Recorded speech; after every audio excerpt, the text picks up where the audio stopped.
Hi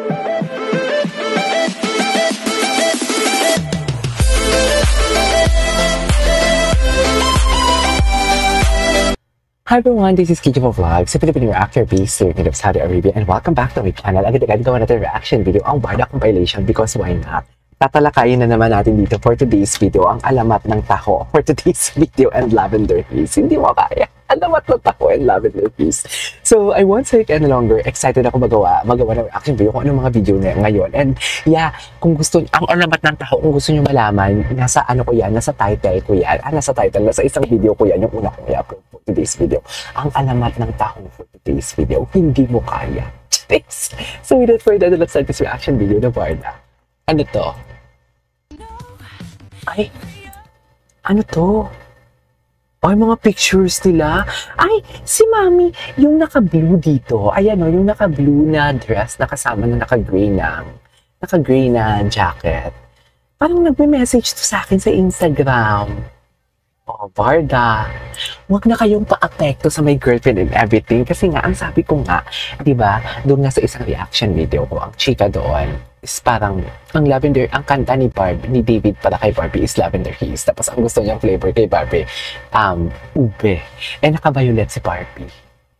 Di ba, naka-violet siya sa Instagram post niya. And right after that, the music is lavender haze.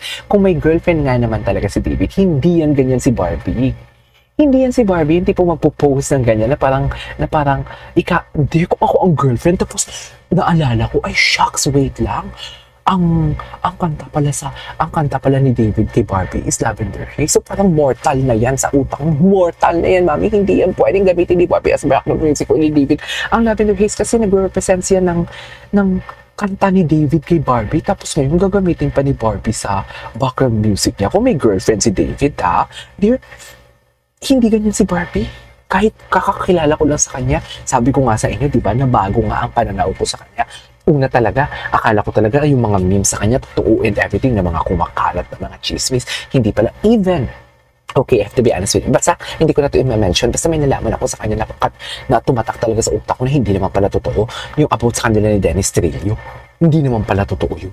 Diba? Tapos, sa acting pa lang yun. Tapos, yung interview siya, ay, nakilala ko si Barbie. No. Yung nalaman ko about kay Barbie and kay Dennis Trillo, hindi, ang layo. Ang layo sa pagkatao ni Barbie. I doubt na totoo yun. Though ginamit lang din naman yun as memes, pinaniwalaan ko. Dapat kayo din, hindi kayo matpaniwala agad-agad. Maniwala kayo sa akin. Came from my mistake yan. Yung mga ganyan-ganyan, niwala agad. No! Hanggat walang resibo, wala. Ay, ito pa ata yung mga mommies natin. Ito yung mga mommies natin who supported. Wait lang. Okay. Mahilig din si Babe sa taho. Okay. Ate pala ni Barbie. Taho story. Atake. Talaga ba, TV? Charis. Ang ganda talaga ng smile niya pag mini-mention si Barbie. Sa totoo lang. Ang ganda talaga ng smile niya. Pag si Barbie ang mini-mention, dito mo yung mga looks niya talaga, no?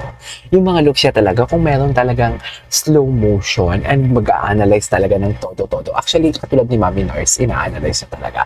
Makikita mo talaga na, no, that is not only a video, that is not only a photo, that is not only an interaction with Barda. There is something with that.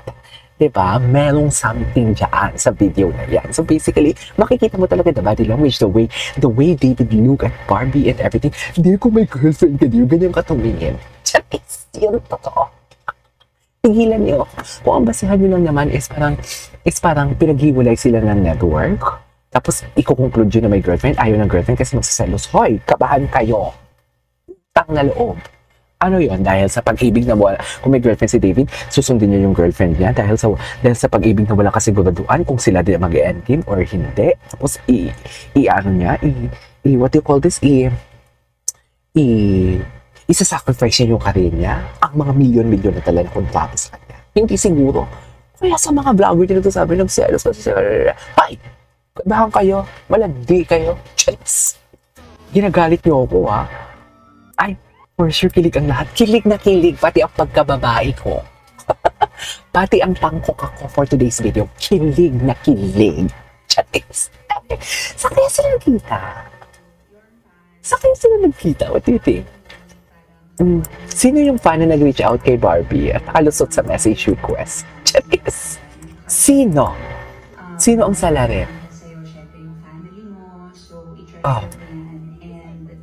And, sigurado naman ako nag-enjoy ka mag-celebrate ng birthday mo. Ay, tatay, sana all. Sana all deserve. Charis! Sana all deserve, do? Diba? I'm also very, very happy for you kasi Ay, sana all happy.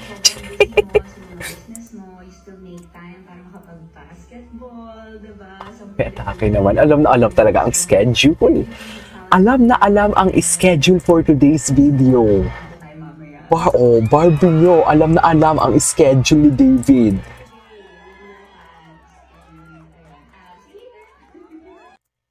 Diba? GF yan? Charis. Alam na alam ang schedule. GF yan, mami. Yun totoo. Bakit alam mo yung schedule, Barbie? Charis. Girlfriend yan. O, dito tayo muna. Diba? Feel na feel. May boyfriend ata dito si Barbie. Si Barbie din kasi minsan galit-galitan eh. Nanggigigil din ako eh. Diba? Tingnan mo naman. I mean, oh, may mga paganyan-ganyan pa talaga siya. Akala mo naman talaga walang bukas. Charis. Ano na, Barbie? Akala mo talaga wala nang bukas.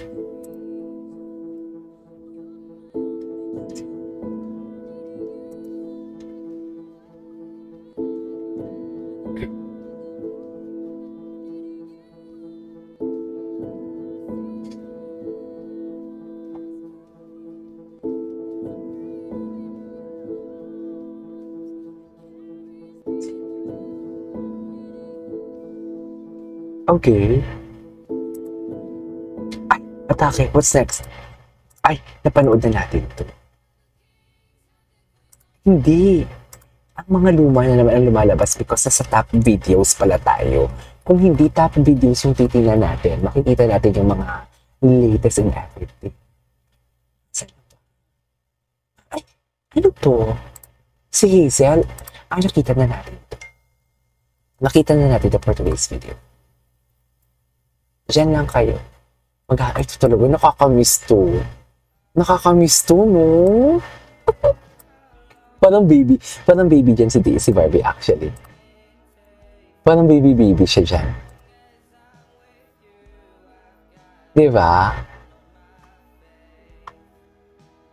Anyways, there you go guys, that is all for today's video. Our Barda compilation. This is Kiki Vlogs and see you on my next vlog. Bye!